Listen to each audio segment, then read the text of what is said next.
গঙ্গা ভাঙন রুখতে মেগা প্রকল্পের পথে রাজ্য। শামশেরগঞ্জে ভাঙন এলাকা পরিদর্শনে ইরিগেশন দপ্তরের প্রিন্সিপাল সেক্রেটারি।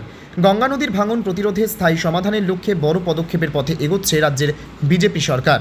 ইতিমধ্যে মুখ্যমন্ত্রী শুভেন্দু অধিকারী জানিয়েছেন, মালদা ও মুর্শিদাবাদ জেলার গঙ্গা ভাঙন রোধে প্রায় ৩,৬০০ কোটি টাকার একটি মেগা প্রকল্পের প্রস্তাব কেন্দ্রের কাছে পাঠানো হয়েছে।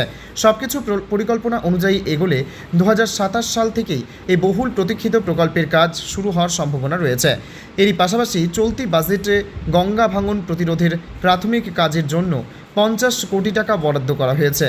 এই মেগা প্রকল্পের অগ্রগতি ও ভাঙন পরিস্থিতি খতিয়ে দেখতে শুক্রবার মুর্শিদাবাদের শামশেরগঞ্জে এলেন পশ্চিমবঙ্গ সরকারের সেচ দপ্তরের প্রিন্সিপাল সেক্রেটারি রাজেশ কুমার সিনহা। প্রথমে ফারাক্কার এনটিপিসি ফিল্ড হোস্টেল কমপ্লেক্স সাংসদ, বিধায়ক ও প্রশাসনিক আধিকারিকদের নিয়ে একটি উচ্চ পর্যায়ের বৈঠক করেন তিনি। পরে শামশেরগঞ্জের নিমতিতা এলাকায় গঙ্গাবক্ষে নৌকায় করে ভাঙন কবলিত অঞ্চল পরিদর্শন করেন এবং পরিস্থিতি সরেজমিনে খতিয়ে দেখেন। পরিদর্শনের সময় উপস্থিত ছিলেন মুর্শিদাবাদ লোকসভা কেন্দ্রের সাংসদ আবু তাহের খান, জঙ্গিপুর সাংসদ খলিলুর রহমান, শামশেরগঞ্জের বিধায়ক নূর আলম, ফারাক্কার বিধায়ক মাহতাব শেখ, শামশেরগঞ্জের বিডিও ও সমীরণ কৃষ্ণ মণ্ডল, আইসি সুব্রত ঘোষ, নিমতিতা গ্রাম পঞ্চায়েতের প্রধান প্রতিনিধি শামিউল হক সহ প্রশাসনের একাধিক আধিকারিক ও জনপ্রতিনিধি।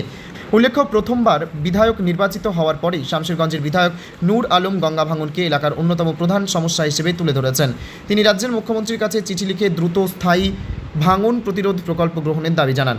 রাজ্যে বিজেপি সরকার ক্ষমতায় আসার পরেই স্থানীয় মানুষের দীর্ঘদিনের এই দাবিকে গুরুত্ব দিয়ে বিষয়টি সরকারের নজরে আনার ক্ষেত্রে বিধায়ক নূর আলম, জঙ্গিপুরের সাংসদ খলিলুর রহমানের উদ্যোগকে এলাকার বাসিন্দারা ইতিবাচক পদক্ষেপ হিসেবেই দেখছেন। এখন নেশা প্রকল্প বাস্তবায়িত হলে শামশেরগঞ্জ সহ মালদা ও মুর্শিদাবাদের বিস্তীর্ণ ভাঙন কবলিত অঞ্চলের মানুষের দীর্ঘদিনের দুর্ভোগের স্থায়ী সমাধান হবে বলেই আশা করা হচ্ছে।